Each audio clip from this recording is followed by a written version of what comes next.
ಈ 80 ವರ್ಷದ ಸಂಭ್ರಮದಲ್ಲಿ ಸಂಗೊಳ್ಳಿ ರಾಯಣ್ಣ ಒಬ್ಬ ಧೀಮಂತ ನಾಯಕ. 230 ವರ್ಷದ ಆ ಜನ್ಮದಿನವನ್ನು ಕೂಡ ನಾವು ಆಚರಣೆ ಮಾಡ್ತಾ ಇದ್ದೇವೆ. ಸ್ವಾತಂತ್ರ್ಯಕ್ಕೋಸ್ಕರ ಪೂರ್ವಭಾವಿಯಲ್ಲಿ ಕೂಡ ಸಂಗೊಳ್ಳಿ ರಾಯಣ್ಣ ಧೈರ್ಯ, ಅಂದು ಕಿತ್ತೂರು ರಾಣಿ ಚೆನ್ನಮ್ಮ, ಮೈಲಾರಪ್ಪ ಇವರೆಲ್ಲರ ಮಾಡಿದಂತ ತ್ಯಾಗ ಈ ದೇಶಕ್ಕೆ ಸ್ವಾತಂತ್ರ್ಯ ಬಹಳ ಚಿಕ್ಕ ವಯಸ್ಸಿನಲ್ಲೇ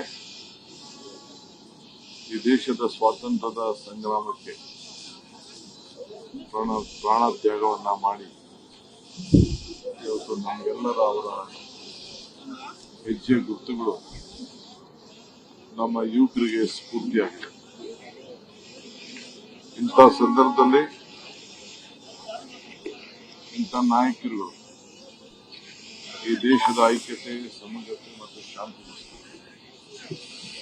ಮತ್ತೆ ಹುಟ್ಟಿ ಬರಲಿ ಅಂತ ಹೇಳಿ ನಾನು ಪ್ರಾರ್ಥನೆ ಮಾಡ್ತೀನಿ.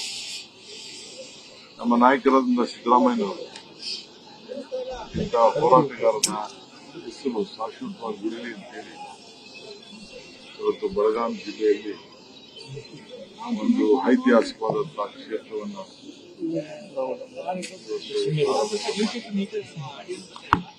ಈಗಾಗಲೇ ಜನರಿಗೆ ಅಲ್ಲಿ ಭೇಟಿ ಕೊಟ್ಟು ಇತಿಹಾಸ, ಅವರ ಆಚಾರ ವಿಚಾರಗಳನ್ನು ಈಗಾಗಲೇ ಪ್ರಾರಂಭವನ್ನು ನಾವು ಮಾಡಿದ್ದೇವೆ. ಬೆಂಗಳೂರು ನಗರದ ಕೇಂದ್ರ ಭಾಗದಲ್ಲಿ ಈ ಗಾಂಧಿನಗರ ವಿಧಾನಸಭಾ ಕ್ಷೇತ್ರದಲ್ಲಿ ನಮ್ಮ ಮುಖಂಡರಾದಂತ ನಮ್ಮ ದಿನೇಶ್ ಗುಂಡೂರಾಯರವರು ಕೂಡ ಹಿಂದೆ ಈ ಜಾಗವನ್ನ, ಇಂಥ ಒಂದು ಪವಿತ್ರವಾದಂತಹ ಭೂಮಿಯನ್ನ, ಈ ಒಂದು ದೇಶದ ಭಕ್ತಿ, ದೇಶಕ್ಕೆ ತ್ಯಾಗದ ನಾಯಕರನ್ನ ಇಲ್ಲಿ ಈ ವೃತ್ತಕ್ಕೆ ಹೆಸರಿಡಬೇಕು ಅಂತ ಹೇಳಿ ಏನು ನಮ್ಮ ಅನೇಕ ರೇವಣ್ಣವರು, ಹುಚ್ಚಪ್ಪನವರು ಇಂಥ ಅನೇಕ ಸ್ನೇಹಿತರುಗಳೆಲ್ಲ ಸೇರಿ ಹೆಜ್ಜೆ ಹಾಕಿದ್ರು, ಮುನ್ನಾಲೋಚನೆಯನ್ನ ಪ್ರಸ್ತಾವನೆ ಮಾಡಿದ್ರು.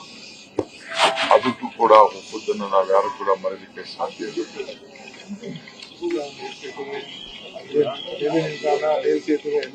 ಮೇಲ್ ಸೇತುವೆ ಎಲ್ಲ ಕೂಡ ಸೊ ಇವತ್ತು ಎಲ್ಲರಿಗೂ ಸ್ವರ್ಗ ಸಿಗ್ತದೆ. ಆದ್ರೆ ಇಂಥ ಶೌರ್ಯದ ಸ್ವರ್ಗ ಇದೆಯಲ್ಲ, ಈ ದೇಶದ ನಮ್ಮೆಲ್ಲ ಯುವಕರಿಗೆ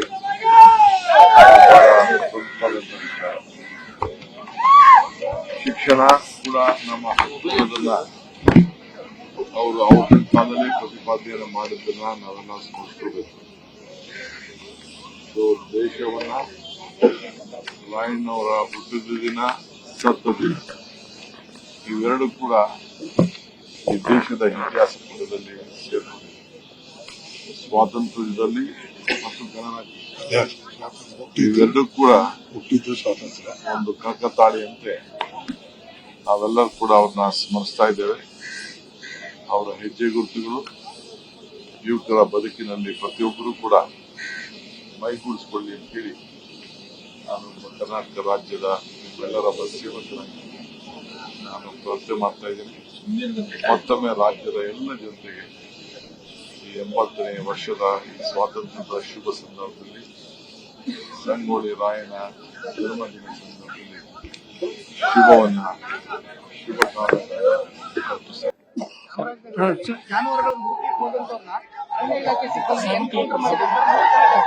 ನನಗೆ ಎಲ್ಲ ಮಾಹಿತಿ 5 ಜನರಿಗೆ ತಪ್ಪಿದೆ.